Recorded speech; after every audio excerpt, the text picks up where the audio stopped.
What's up YouTube family? How are you doing? Yes! In my previous video, I've shared with you my experience and how I got my job here in Singapore. And the second video was how to get hired here in Singapore. Some tips on that one. In the next few seconds, I'm going to share with you some tips on how to manage your budget here in Singapore. Even though Singapore is quite costly and the cost of living here is a little bit high. Okay? Stay tuned!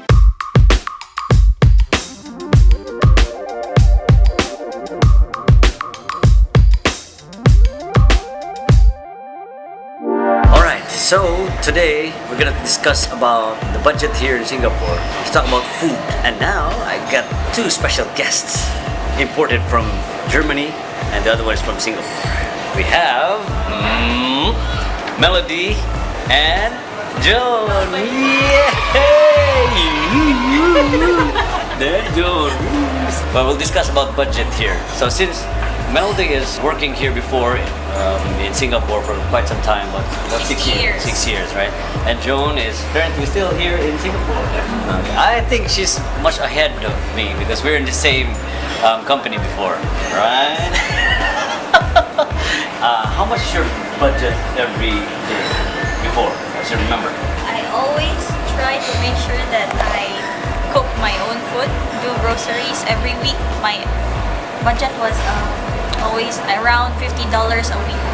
When you're here in Singapore, you have to make sure that you have that budget. If you exceed that one, then how about you, Joan? How much is your budget? Like $50 a week. We used to do groceries together. Yeah. That's a good thing. That's a good thing about that. If it would be best if you have a partner. Yeah. Yeah. So And you save on gas when you cook. yes. So we take turns to make lunch for the day. Yeah. Yeah. Oh. No, I remember. And I really forgot about and you didn't invite me for lunch because you know during my time I only buy tuna. You remember that one? Okay, No, tuna for Monday until Tuesday. tuna and your undying bread. Undying bread, Your yes. your favorite sliced bread, the one with the raisins raisins, from. Yeah. I forgot which brand. Gardenia. Gardenia. So, any tips from your experiences? If you can find a good coffee shop with meals for like $3 plus, you will survive. Yes, that's correct. Yeah, I think that's like really the ideal like cost around $3 per meal to cook always, and it can be really wearisome. So It's not fun to cook for. yeah, Yeah. exactly. So I haven't that's tried that one why- cooking for myself. The amount of time spent in cooking is much more greater than the amount of time to consume the food. Well, I'd like to thank these two ladies for sharing their tips for having your budget here in Singapore. More of the things that I'm going to discuss in the next scene, okay? Alright, thank you very much.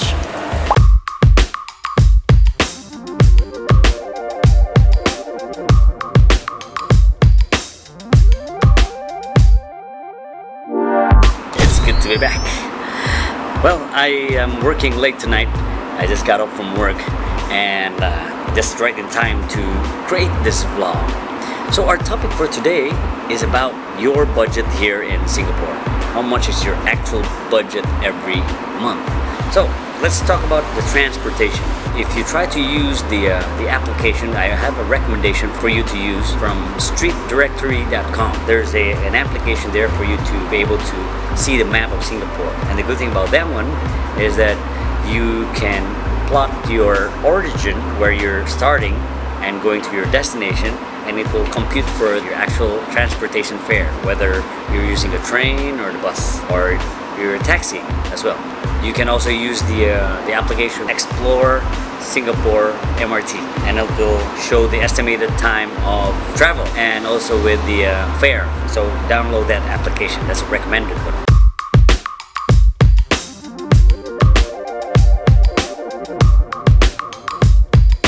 Okay, so let's talk about how will you pay your ride, the means of payment. So you have to use this card.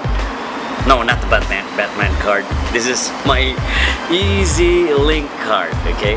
You can purchase this one in any of the MRT station. This one is being used in order for you to do your payment in every ride that you get. I think it's about $10 when you buy this one. You will have to put in credits on this in order for you to be able to use it. You can add credits here. They call it top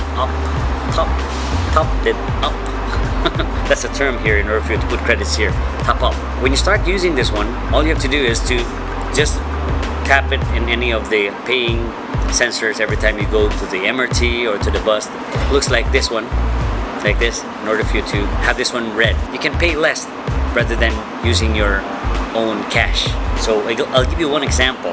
My friend was taking a bus. She forgot her EasyLink. The bus driver was giving her the fare amount. The amount is about $1.45 for the whole trip. The sad thing was she doesn't have any change or coins on hand. The smallest bill that she has was a $5 bill. Oh no. The unlucky thing there is that the bus driver will not give you change for your $5. She doesn't have any choice just to drop that one there, the $5, and no more change. Keep the change. You have to make sure that you have coins and you don't have EasyLink. But the best thing you have to do is to have the EasyLink on hand so that you will have no problems. Okay? Most of the rides here from the east going to the east and west. So it's about $1 plus. So if you're having a budget every day for about $2 or $2 to $2.5 every day, it depends on your trip as well. You have to have an allocation, a budget of about $100 to about $120. So every month, prepare that budget for your transportation, excluding taxi fares. If you're in a hurry to go to the office, then you have to take the cab. So an average car trip from my place to the office is about $20. Quite expensive, huh? So that's one way only. If it is possible, just avoid taking the cab. Okay?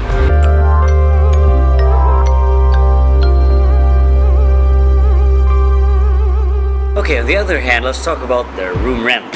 If you're taking the bed spacer, the average payment for that was about $350 to $450 every month. It's not your own room. It's a shared room.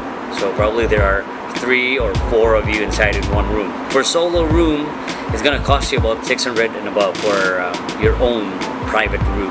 We recommend don't get the private room. If you're used to getting your own private room, you have to pay the price. What I had before, when I first got here, we were about 6 inside one room. So we have to squeeze ourselves there. We were all lying on the floor, all lined up. It's like in the camp. The purpose of staying inside the room is for you to sleep. The rest of the day you're at the office or you're working. There's no reason for you to get the solo room or a private room. And if you want to go for more costly room, you can go for condominiums. If you want to try that one, it's a little bit more costly than the regular HDB. They call it the Housing Development Board here in Singapore. So we call it a flat for short. If you try to stay in a condominium, it's quite expensive, but the amenities are there. You can use a swimming pool and you can use the gym, work out and everything, and has a 24-hour security guard. Unlike the HGB, there's no security guard, it's just open.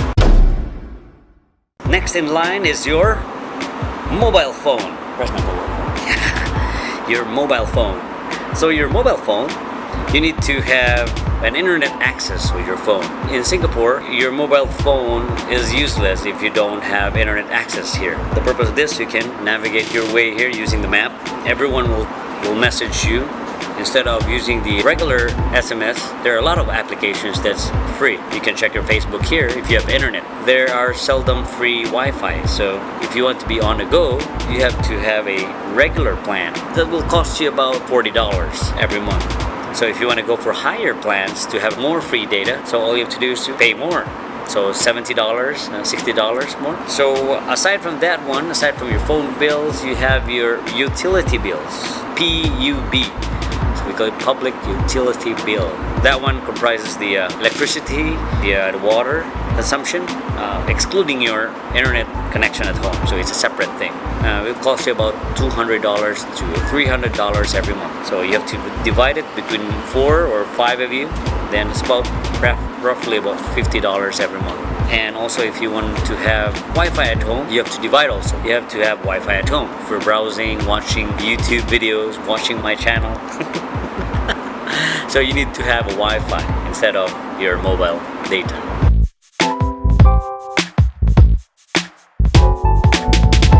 Okay, next thing we have to do is to talk about your toiletries.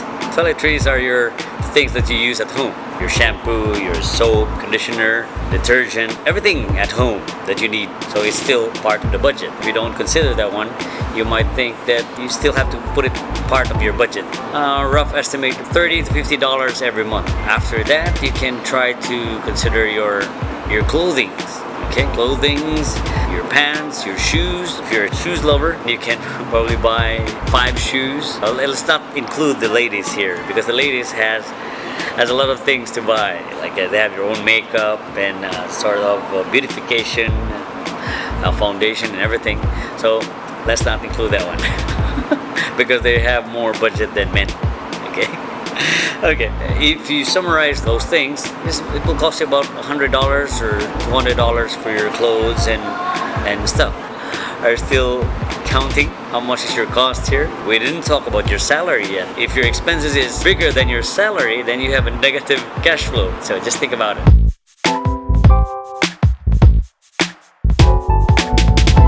I'm in the center of the screen. Okay, so aside from those things that we've mentioned, let's talk about the wants. Your wants. What do you want? So you want a new phone? That's usually the thing that you have to get here. New phone, new laptop, new tablet, the gadgets, additional cost for your budget. Okay, so if you want to buy a laptop, brand new laptop is about $1,200 or $1,300. If you want to go for expensive ones, you can go for $2,000, $4,000. As a start, if you want to have a new gadget, you can just go for the least expensive ones. You can go for second-hand if you like. Don't prioritize those new ones. Just set aside if you have an extra. If you have extra budget, then go for those gadgets because those gadgets don't appreciate. They depreciate in time. So every year or every few months there's a new gadget will come, like new phones, new tablets, new technology. Just be careful with that one. Let's try to break it down. So the first thing that we've discussed was the fare. It's about $100 and $150. The room is about $300 to $500, $450 to $500 for the food. Your PUB, $50 each or less. Toiletries, about $50, and your clothes, whatever you like, it's about $100 to $200. Depends on your choice. If you want to go for expensive ones. You have new gadgets, new phones, cameras. It's part of the budget. Just don't prioritize that one. One thing, if you're sending money to your family, then it will still be part of your budget. It depends on you if how much you will send money back home. So if you're gonna send 1,000, if it's enough. Lastly, if you're working here in Singapore, get a portion of your budget as your investment. Look for any investment there at home so that you will not waste your money. Because your money is a seed. According to my mentor, your money is a seed. So don't spend your money in luxury. Okay? You have to plant that seed. So in order for it to grow. I think that's about it for the budget here in Singapore. If you're planning to be here, just think of the cost if you're willing to pay the price. So I think that's about it for today's vlog. And if you have some questions in mind, if you have some tips, like you have some experience here about budgeting here in Singapore, if you're working here, if you're staying here in Singapore, so let me know in the comments below. Probably we can learn from each other. Okay?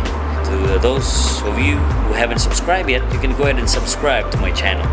Okay? Just click on the subscribe button, and if you find this vlog helpful, you can just go ahead and click the like button, put a thumbs up, and if you want to be notified, you can just click on the bell there. There's a bell. Thank you very much for watching, and hope to see you on the next vlog. Alright? Bye! they will share they will share their experience. Then the next